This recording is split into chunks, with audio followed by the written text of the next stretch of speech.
Now we're going to take a look at what the trim, bleed and live areas are and how to integrate them into your documents. The first thing we're going to look at is the trim area, and this is the final size of your document. In this example here, I've got a business card which in the US is 3.5 by 2 inches.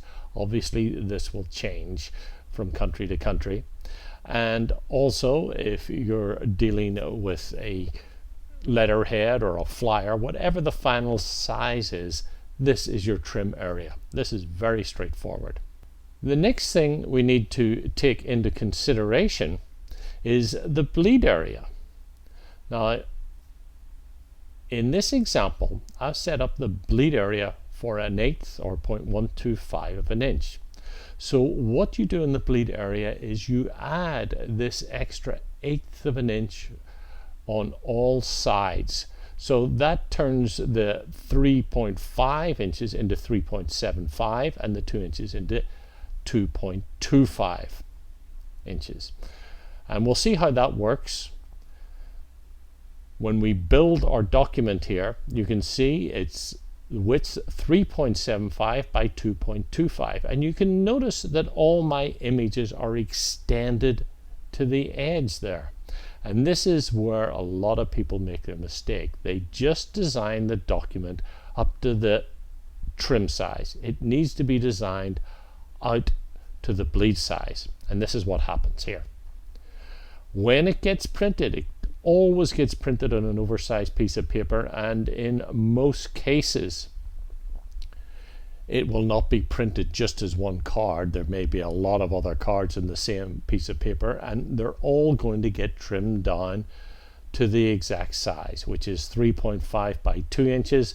This 1/8 of an inch gets trimmed off and thrown away. And you can see the part of the image gets thrown away that we had there. But that way your image can extend to the edge of the page. If you butt this image right to the edge of the trim area, then the chances are you could end up with a little bit of white space there. But in fact, most printers would probably reject it if there is no bleed there. Now, for this example, I used 1/8 of an inch. Some printers only need 1/16 of an inch. Some need 1/4 of an inch. And if you go to larger documents, perhaps you're creating banners, you might need 1/2 an inch or 1 inch bleed. So it's very important to work with your printer and find out what bleed is necessary for the final trim size. It will change from printer to printer. So that's the bleed area.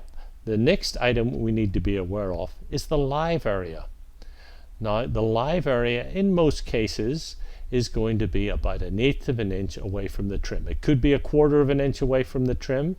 Again, this is something that will vary from document to document and printer to printer. For example, if you're designing for a magazine, you might find that the live area is 1/2 an inch or maybe even 1 inch smaller than the trim area. And that's because they don't know if it's going to be a left-hand page or a right-hand page. And if you look at the binding where the pages come together, you can see that there's a lot of space. And if your text ended up in there, you wouldn't be able to read it.